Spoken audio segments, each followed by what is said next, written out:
Nosotros habíamos pedido a los pastores que nos permitieran hablar acerca de la importancia que tiene que todos los miembros de la iglesia, o casi todos, formen parte de un grupo pequeño, por lo que se puede hacer dentro de este grupo en cuanto a la comunión y a la relación de unos con otros. Sin embargo, hoy nos queremos enfocar en un poco más allá de los grupos pequeños, porque estos no son un fin en sí mismos, y sino lo que vamos a ver es aquellas cosas que deben motivarnos a no solamente ser parte de un grupo pequeño, sino a tener una vida mayor de comunión, de contacto y de desarrollo dentro de la iglesia, donde en ese contexto los grupos pequeños juegan un papel muy importante. Vamos a estar hablando hoy en los versos del 13 a 16 de todo el capítulo, o la parte que se leyó, del capítulo que leyó el pastor Salvador en Efesios 4. Sin embargo, en la lectura que nosotros escuchamos pudimos ver que en los versos del 1 al 3 había una exhortación a la unidad. En los versos del 4 al 6, una esencia de esa unidad. Luego, en los versículos del 7 al 12, cómo se manifiesta esa unidad en la diversidad de dones que Dios ha dado a su pueblo. La idea conectora tiene que ver con Cristo como cabeza y nosotros actuando como cuerpo a través de la unidad que todos debemos tener. Y como nada redunda, cuando uno lee la palabra dos veces, vamos a volver a leer a partir del versículo 11 para entonces conectar allí. Quiero, por ser justo, decir que fue muy útil para mí una prédica que Sugel había dado sobre Efesios en esta misma porción y damos gracias a Dios por eso. Vamos a buscar ahora, por favor, capítulo 4 y volver a leer desde el versículo 11. Dice así la palabra de Dios.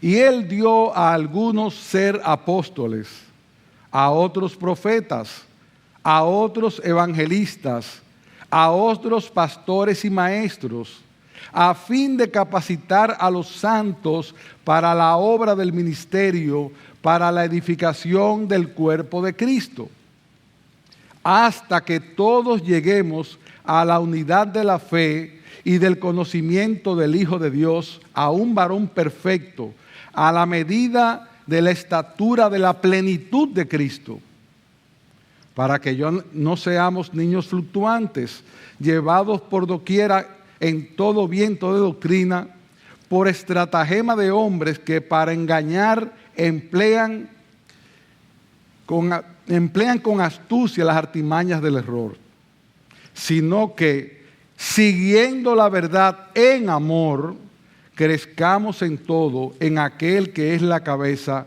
esto es Cristo, de quien todo el cuerpo bien concertado y unido entre sí, y pongan atención aquí, hermanos, porque hay un énfasis en esta porción que vamos a leer, de quien todo el cuerpo bien concertado y unido entre sí por todas las coyunturas que se ayudan mutuamente según la actividad propia de cada miembro, recibe su crecimiento para ir edificándose en amor.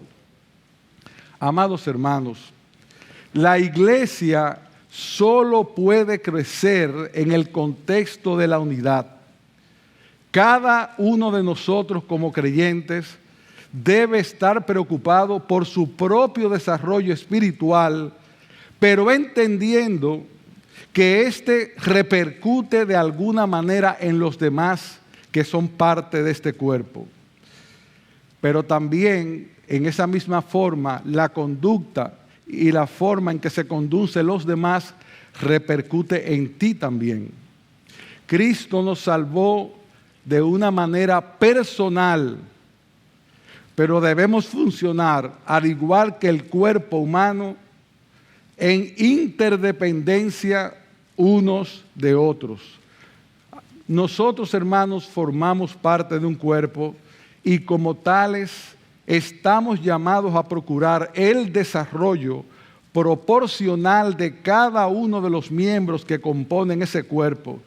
Y es ese proceso de crecimiento el que Pablo describe aquí muy claro en esto que leímos en el capítulo 4. En un cuerpo sano,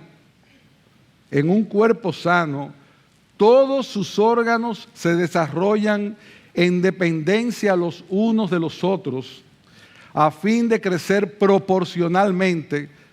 No podemos ver un cuerpo sano donde una parte crece más que la otra, eso es desproporcional.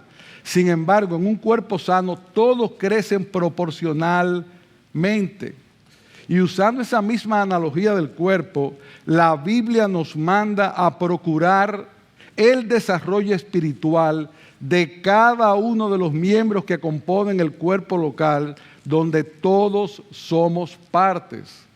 Procurar el desarrollo del conjunto es una responsabilidad personal, es algo que cada uno de nosotros tiene que hacer. Y es lo que describe Pablo en esta porción que leímos. En los versos que vamos a estudiar, veremos cómo Cristo ha repartido en la iglesia aquellas capacidades que sus miembros necesitan para contribuir al desarrollo de todo el cuerpo. Hermanos, cada uno de nosotros tiene algo importante que aportar, porque si Cristo te puso aquí, te puso con un propósito muy definido y muy claro.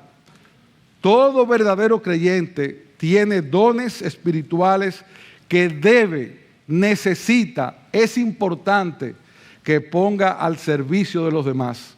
Y en este contexto quiero leer Romanos 12, 4 al 5, que dice: pues así como en un cuerpo tenemos muchos miembros, pero no todos los miembros tienen la misma función, así nosotros que somos muchos, somos un cuerpo en Cristo e individualmente miembros los unos de los otros. Romanos capítulo 12, versos 4 y 5. No son los pastores, los diáconos, los líderes, los que enseñan, quienes deben hacer todo en la iglesia, amados hermanos. Estos pastores, líderes y estos hermanos diáconos y estos que enseñan son un regalo que Cristo ha dado a la iglesia para que ministren y para preparar a los santos para que hagan la obra del ministerio. Pero son los santos los que están llamados a ministrar con eso que aprenden a través de las enseñanzas que se dan cada domingo y de múltiples maneras. Por lo tanto, si tú no lo sabías, tú también eres ministro de Cristo desde el momento que te convertiste. Ministros no son los que se paran aquí a predicar la palabra. Ellos son ministros de predicar la palabra. Pero tú eres un ministro de Cristo para equipar a los santos y para llevar a otros el evangelio. Luego, si seguimos viendo el texto, en el verso 13, Pablo expresa muy clara la meta que ese ministerio procura alcanzar. Por eso nuestro primer punto en esta mañana es: ¿cuál es la meta que estamos llamados a procurar como iglesia? Dice aquí: hasta que todos lleguemos a la unidad de la fe y del conocimiento del Hijo de Dios, a un varón perfecto, a la medida de la estatura de la plenitud de Cristo. Y esto que dice este texto lo podemos resumir en una sola palabra: alcanzar la madurez. Así como nosotros nacemos y vamos creciendo hasta alcanzar una plena madurez en la edad adulta, así también la iglesia debe crecer espiritualmente, y esa es la meta que Dios nos ha puesto a nosotros. La fe que se menciona aquí se usa y se puede entender de dos maneras diferentes. Una es a estar hablando del conjunto de doctrinas que conforman nuestra fe, y la otra es de la fe que nosotros tenemos que desarrollar en nuestro Señor Jesucristo. La meta que debemos anhelar tener como iglesia es que todos lleguemos a una relación cada vez más íntima con nuestro Señor. Y para ello es necesario un entendimiento claro de las Escrituras y ver que ellas nos enseñan acerca de Él y de su obra. Y después que adquirimos este conocimiento día a día, en esa misma forma en que lo adquirimos para nosotros, traspasarlo a los demás. Nosotros no estudiamos para conocer solamente lo que nosotros queremos conocer. Nosotros estudiamos para traspasar también a los demás esto que nosotros aprendemos y esto que Cristo hace en nosotros. ¿Y cómo se logra esto? Bueno, como hemos dicho, escuchando la palabra, leyendo la palabra, cada domingo estando aquí como cuerpo, viniendo a orar los miércoles de oración para suplicar a Dios que haga efectivo en nosotros la palabra y la comunicación de unos con otros, pero también se logra a través de esa comunicación horizontal que debemos tener todos nosotros, y en ese contexto los grupos pequeños hacen una labor extraordinaria. Esa parte de compartir la palabra los unos con los otros en los grupos pequeños se da de una manera excelente y que nosotros debemos procurar auspiciar. En la medida en que cada miembro crece y fortalece su confianza e intimidad con Cristo, en esa misma medida se acrecienta la unidad práctica los unos con los otros. La relación vertical mejora la horizontal. Si esa relación vertical no anda bien, la horizontal tampoco posiblemente pueda andar bien. A veces esa falta de comunión con los hermanos tiene que ver en una falta de comunión con Cristo. Porque cuando tenemos comunión con Cristo, estamos llenos de Cristo. Y Cristo lo que quiere es tener comunión con nosotros. Si queremos imitarle, hermanos, tenemos que trabajar hacia arriba para poder compartir hacia nosotros los que están alrededor de nosotros. Por eso, esa buena relación con Cristo se va a traducir seguro en una buena relación de los unos con los otros. Así que, hermanos, escucha esto. Tu relación con Cristo no solo te afecta a ti, tu relación con Cristo afecta a toda la iglesia. Cuando tú no oras, cuando tú no andas correctamente bien, no eres tú solamente el que eres perjudicado, tú estás perjudicando a todo el cuerpo. Y esto debe ser una motivación para ti. La misma motivación que muchas veces tienen los padres en eximirse de hacer cosas porque a sus hijos no les conviene, aunque sean lícitas. En esa misma manera tú debes preocuparte por hacer aquellas cosas que a tu hermano le conviene que tú hagas. Nosotros no somos una isla. Como dice John Donne, somos parte del continente. Por lo tanto, lo que me pasa a mí te debe pasar a ti, te debe doler a ti y te debe alegrar a ti. Ese crecimiento tuyo, hermano, que debes procurar, es por beneficio del cuerpo. Y lo mejor para expresar esto y ejemplificarlo es lo que pasa en el cuerpo humano. Por eso se pone la comparación de la iglesia con el cuerpo humano. Si ustedes se dan cuenta en un detalle, en ninguna parte del cuerpo humano, ningún órgano ni ninguna parte funciona para sí. Les pongo un ejemplo. La boca no come para sí. La boca come para preparar los alimentos para que pasen al esófago. El esófago no se queda con los alimentos pasan al estómago. El estómago lo pasa a los intestinos. Los intestinos le saca las proteínas y los nutrientes. Entonces la sangre los reparte y así sigue funcionando. Eso, hermano, es lo que debe pasar en el cuerpo. Nadie debe vivir para sí, sino en función de los demás.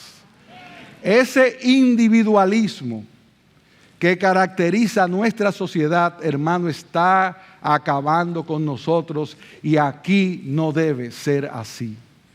La iglesia es un cuerpo y como cuerpo debe caminar en ese sentido y en ese contexto. Por lo tanto, la meta que todos tenemos por delante al alcanzar la madurez no es otra que ser instrumentos de Cristo, a fin de ser semejantes a Él en todo, porque Cristo es el modelo. Él estuvo dispuesto a dejar su trono para salvarnos. ¿No es este, hermanos, un móvil suficiente para tener más disposición para servir a otros? Imita a Cristo, que fue lo único que hizo: salvar, ayudar, colaborar. Esa imitación de Cristo la vemos cuando Pablo hace referencia a ese varón perfecto en que la iglesia debe llegar a ser.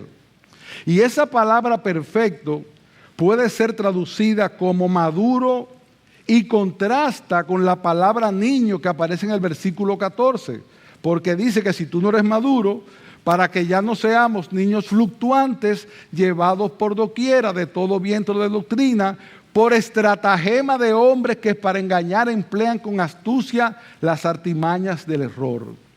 Y esa estratagema de hombres es continua. Hermanos, hay muchos maquinando el mal para querer sacarnos del camino. Pero eso no debe pasar así si estamos firmes en la palabra de Dios. No podemos ser niños fluctuantes, y para no ser niños fluctuantes tenemos que prepararnos, y prepararnos amparados sobre la roca, porque ahí nadie nos mueve.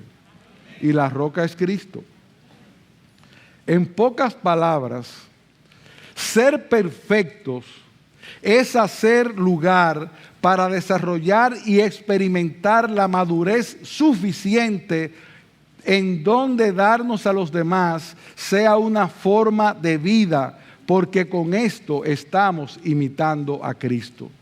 Darnos a los demás debe ser un estilo de vida, porque el que dice que permanece en Él debe andar como Él anduvo, primera de Juan, y Pedro nos dice: Él nos dejó ejemplo, ¿para qué? Para que sigamos en sus pisadas. Allí es donde todos debemos llegar. Sabemos, hermanos, que esta es una meta imposible de alcanzar completamente de este lado del cielo.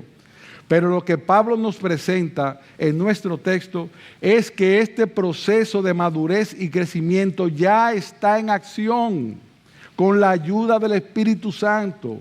Y debe ser evidente aquí y ahora. Y debe ser continuo en nuestro andar cada día.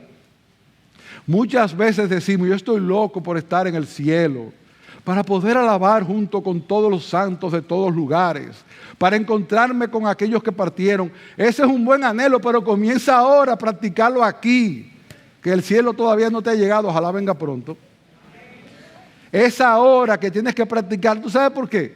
Porque es ahora que esos seres imperfectos que te rodean, así como tú eres imperfecto, están al lado de ti. Y en esa imperfección Dios quiere trabajar contigo y Dios quiere trabajar conmigo. Entonces, comencemos ahora a practicar lo que vamos a hacer por la vida eterna. ¿Y cómo debe reflejarse esto en la vida y ministerio de la iglesia? Y de una forma particular en los grupos pequeños, cuando están en nosotros las marcas del crecimiento que Pablo menciona en el versículo 14, y ese es nuestro segundo encabezado, para que ya no seamos niños fluctuantes, llegados por doquiera de todo viento de doctrina, por estratagema de hombres que para engañar emplean con astucia las artimañas del error, sino que siguiendo la verdad en amor, crezcamos en todo aquel que es la cabeza, y esto es Cristo. Pablo menciona dos marcas esenciales. La primera es estabilidad doctrinal. La palabra fluctuante significa zarandeados, sacudidos por las olas. Y en este contexto, hermanos, nosotros estamos sacudidos por las olas todo el tiempo. ¿Por qué? Porque estamos viviendo casi un ciclón constante. No son ciclones que vienen cada verano, no. Estamos metidos en ciclones que vienen otros detrás del otro, y esos vientos nos van a desarraigar si nosotros no nos ponemos el propósito de arraigarnos, como decíamos antes, en la palabra de Dios. Ahora, la segunda marca que se presenta en ese texto de ahí, en ese versículo, es que se debe presentar o hacer una vida práctica como cristiano que esté enraizada en dos aspectos importantes: en la verdad, y la verdad es Cristo y la Escritura, y en el amor. Pablo quiere que la verdad de Dios revelada en su palabra nos gobierne en todo cuanto pensamos, decimos o hacemos, pero todo eso en un clima de amor. De la abundancia del corazón habla la boca.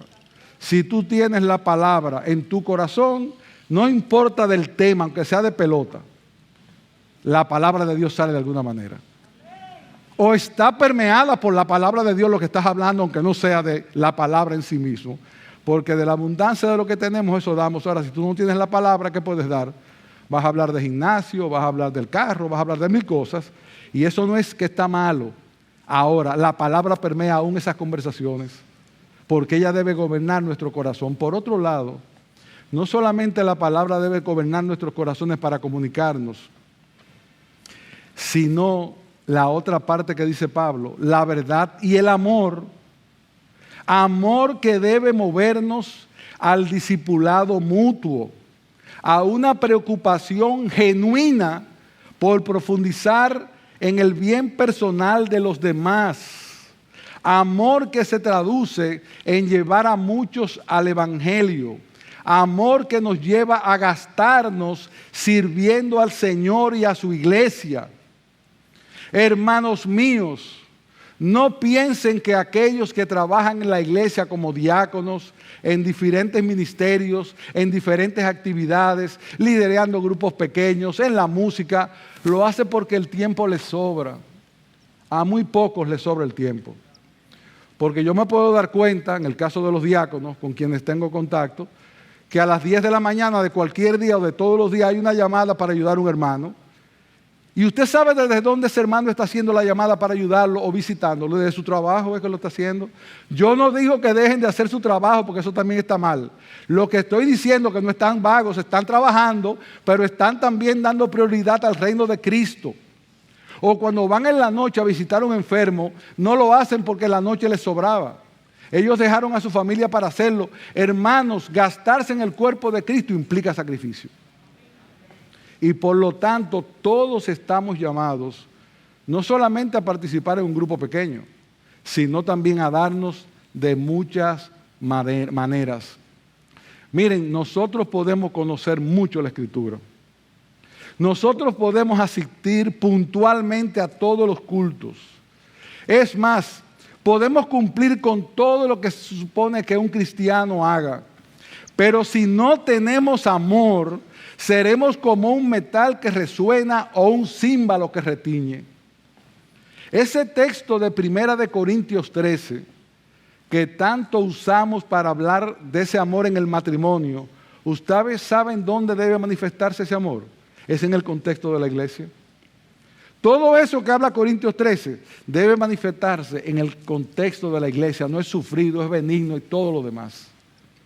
El amor que nos mueve es el mismo amor que movió a Dios, y si queremos imitarle, Cristo es el ejemplo a seguir. Es el amor de Cristo en nuestros corazones los que nos moverá todo el tiempo a hacer cosas por los demás.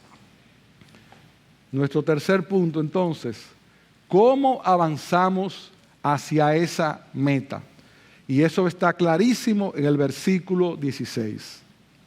De quien todo el cuerpo, bien concertado y unido entre sí por todas las coyunturas que se ayudan mutuamente según la actividad propia de cada miembro, recibe su crecimiento para ir edificándose en amor. Edificarse es crecer, es ir poniendo cosas una sobre la otra, edificándose pero en amor. El crecimiento de la iglesia es contemplado de nuevo aquí desde dos perspectivas.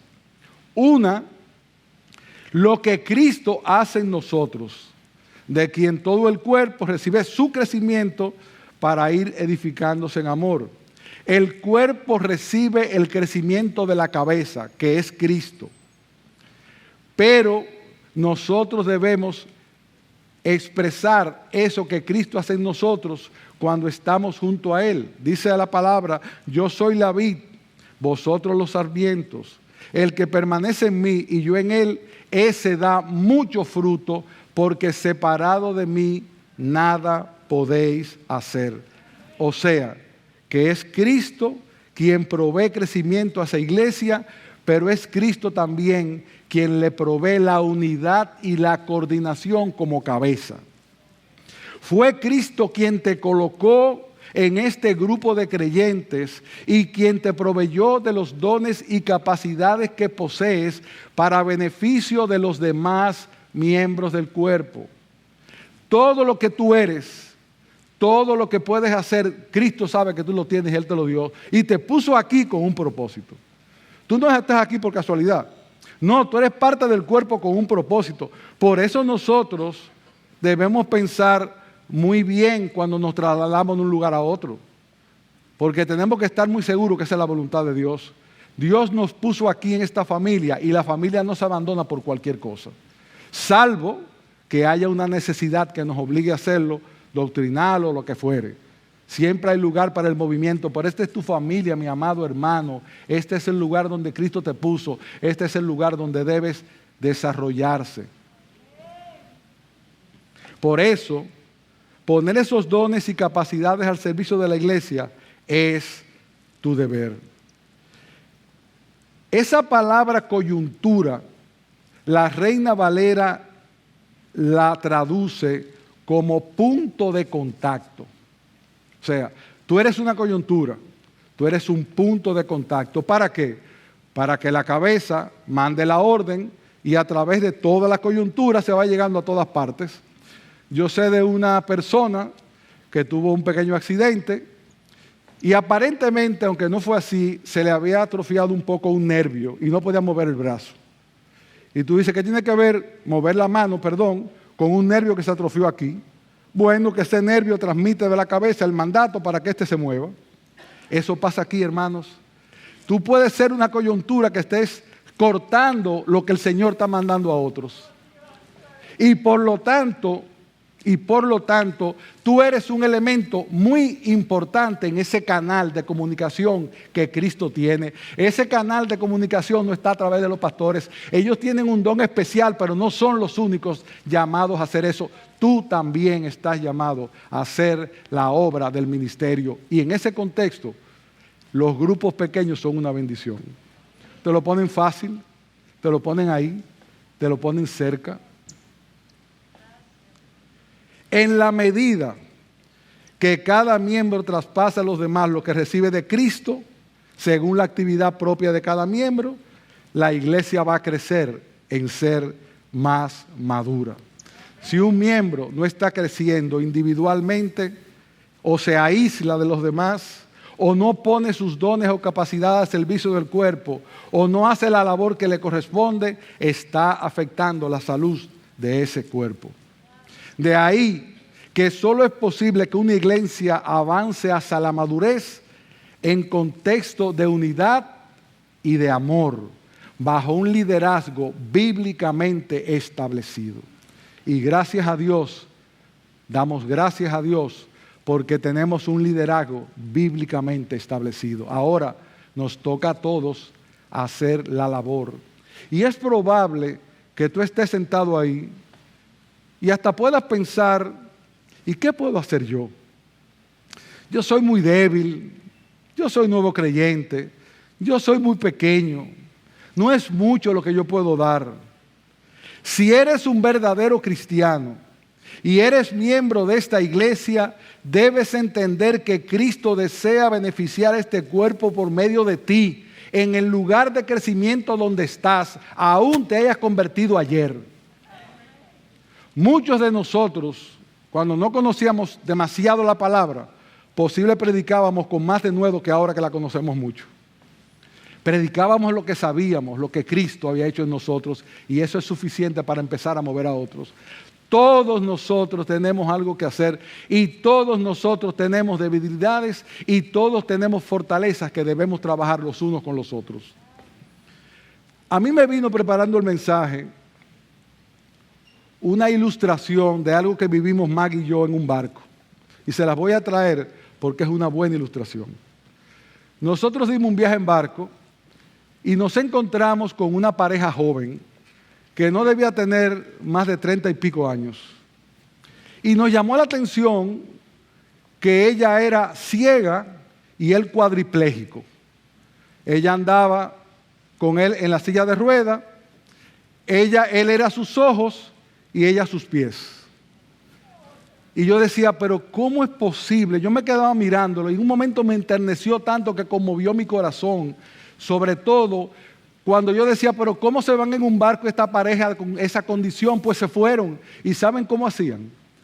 Ella lo llevaba en la silla de ruedas y él le iba explicando todo lo que iba mirando. Y iba disfrutando todo el viaje igual que todo el mundo. Y no había que estarlos ayudando porque ellos se ocupaban uno del otro. Pero lo peor fue a la hora de comer, hermanos.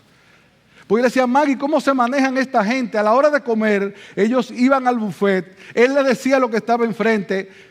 Ella lo tomaba, lo ponía en el plato y cuando estaban comiendo lo ponía en su boca para que él comiera. Eso, hermano, es lo que nosotros estamos llamados a hacer. Si este ejemplo de esta pareja, que yo no sé si eran cristianos, no te sirve, entiende que eso es lo que estamos llamados a hacer. Si tú eres más fuerte que el otro, dale. Si el otro es más débil, que te ayude. Pero cada uno tiene algo que hacer. Está atento, hermano, a tu amigo, a tu hermano, compañero que está sentado a tu lado. Voltea la cara y verás cuánta gente tiene a tu alrededor que posiblemente ese día que no saludas. Vamos a tratar de ser intencionales, hermanos. Vamos a tratar de explicar el amor de una forma correcta. Vamos a tratar de darle al débil lo que no tiene. No apaguemos el pábilo que humea, enciéndelo. Enciéndelo. Tú necesitas y yo necesito y él necesita y ella necesita. Cuando un hermano se está ausentando, en vez de decir, no sé qué pasa con fulano que no lo veo, llámalo. O tú no tienes también un teléfono igual que los pastores, llámalo. ¿Está alguno enfermo? Visítalo. O mándale como le mandaron a Sugel alimentos o llamadas o lo que fuera. Pero eso no debe pasar solo con el pastor, no. Debe pasar entre todos nosotros. Debemos estar atentos los unos a los otros. No puedes visitar a alguien a la clínica, ora por él o por ella. Ora. Miren, orar es tan bueno porque tú no tienes que moverte. Tú desde tu casa te fajas a orar por los hermanos que están enfermos de la lista de oración y tú tienes ya un trabajo que hacer. Si no tienes la manera de ir, entonces hospeda si puedes en tu casa. Bendice a otros. Imita a Dorcas, la de los libros del libro de los Hechos. ¿Qué hacía Dorcas? Vestido para los más pobres. ¿Y ustedes creen que era una labor muy importante? No, ella sabía bordar o tejer, yo no sé lo que sabía hacer Dorcas. Ella sabía hacer vestidos y la Biblia la menciona y ha perpetuado su nombre porque hacía vestidos para los más pobres. Y a lo mejor no era una relevancia Dorcas, a lo mejor nadie sabía de Dorcas, a lo mejor no hablaba mucho, a lo mejor estaba tranquila en su casa. Lo que quiero decir es que tienes mucho que hacer en favor del reino de Cristo, aun cuando no te puedas mover de tu casa. Dios te ha provisto recursos económicos, compártelos. Ahorita oraban por las misiones. Si tú no vas, da para mandar a otros. Ayuda a aquel en necesidad. No le digas, hermano, vete por la sombrita. Y en eso quiero aclarar, esta es una iglesia generosa, extremadamente generosa, porque en el tiempo del COVID, aun cuando los recursos de todos mermaron, aquí no le faltó comida a nadie posiblemente. Y eso fue ¿de quién? De parte de Dios, a través de todos vosotros. Sigue aumentando tu generosidad, porque dando es como nosotros recibimos. Por otro lado, esa necesidad de compartir la palabra que se da en los grupos pequeños debe traer un balance también al respecto. Es verdad que los pastores alentamos a los grupos pequeños porque entendemos la bendición que han sido para muchos y lo estamos alentando con esta prédica de hoy para que sigan creciendo y se sigan multiplicando. Pero, cuidado, la iglesia no es tu grupo pequeño solamente. La iglesia sale fuera del grupo pequeño. El grupo pequeño es un buen lugar para desarrollar todos esos unos a los otros, pero no el único lugar. Ahí tú te recargas para llamar a otros, porque la iglesia sigue funcionando como un cuerpo. No solamente es el grupo pequeño. Y en una iglesia grande como esta, es verdad, hermanos, para no poner una carga innecesaria, que todos tendremos el mismo grado de intimidad. No es posible. Pero yo debo procurar el mayor grado que yo pueda procurar según mis posibilidades. Saluda, acércate, mueve. Hermanos, la iglesia no debe ser como un cine. ¿Y por qué digo como un cine? Porque usted va al cine, ve la película, no habla con el que está al lado y se va. No. La iglesia es un lugar de comunión para adorar juntos a Dios.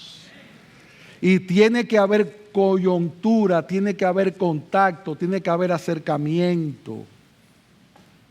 Y para darle al Señor hay que sacrificarse, porque no vamos a dar a Él nada que no nos cueste. Por eso hay que venir al culto de oración. No es fácil el taponcito. ¿Ustedes quieren que le diga la verdad igual que Lester? A mí no me gusta venir con el tapón que hay, pero hay que venir. Porque cuando vengo salgo con la pila recargada. Nadie quiere coger tapón, pero nadie, absolutamente nadie.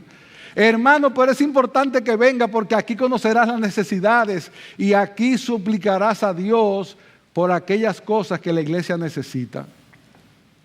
Finalmente, algo que queremos seguir enfatizando en cuanto a los grupos pequeños, y es el hecho de que los grupos pequeños no son en sí un estudio bíblico, aunque la palabra sea el centro, sino que es un lugar para darte y estar atento a los demás, practicar el compañerismo cristiano, ser transparentes, un lugar para ayudar a otros a crecer y estar atentos a las diferentes necesidades que se presentan. Y damos gracias a Dios por esos grupos que han sido de una tremenda ayuda para los pastores y para los diáconos, por el trabajo que realizan, pero queremos más.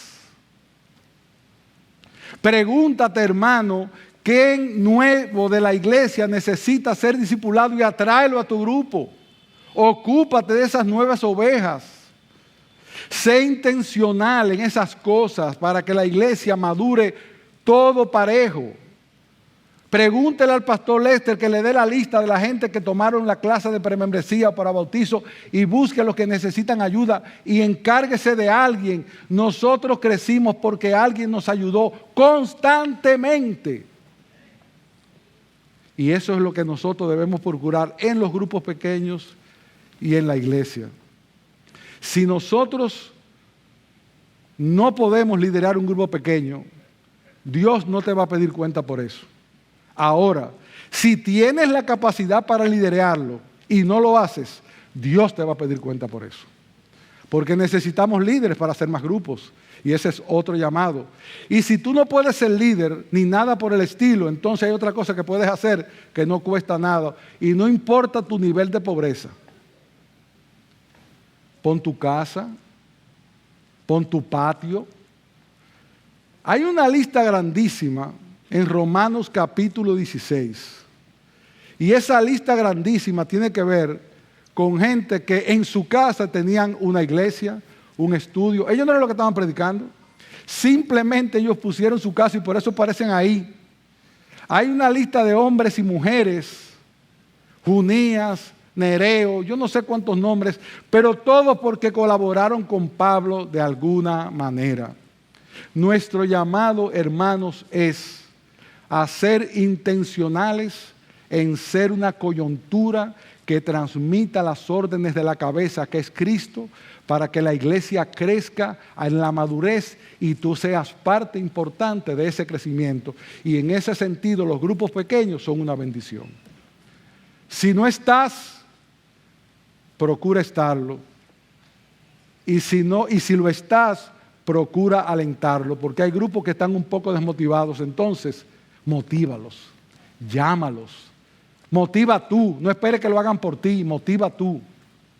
Y tú vas a ver cómo vamos a seguir siendo bendecidos, porque ya lo hemos sido, a través de este ministerio tan importante que en la época de la pandemia jugó un papel extraordinariamente relevante en la vida de esta iglesia. Si no sabías en qué involucrarte, ahí hay una lista enorme en el día de hoy. Arranca. Si te sientes en pecado y en falta por no haberlo hecho, llora, pero dale adelante. Hoy es un buen día para pedir perdón en la cena del Señor y no quedarnos en el simple pedir perdón, sino en movernos. Y quiera el Señor seguir obrando a favor de esta iglesia para que crezca unida a la madurez. ¿Por qué? Porque el mundo necesita ver cómo nos amamos. Porque el mundo necesita un frente. Porque los vientos del huracán están dando muy fuerte y cordón de 3 dobleces no se rompe fácil. Así que, hermanos, esperamos que la palabra haya obrado en tu corazón y te haya movido, no a hacer muchas cosas, a hacer las que puedas. Porque en ese sentido el Señor es tan bueno que Él no te pide que des más de lo que te ha dado. Ahora, no guardes tus talentos.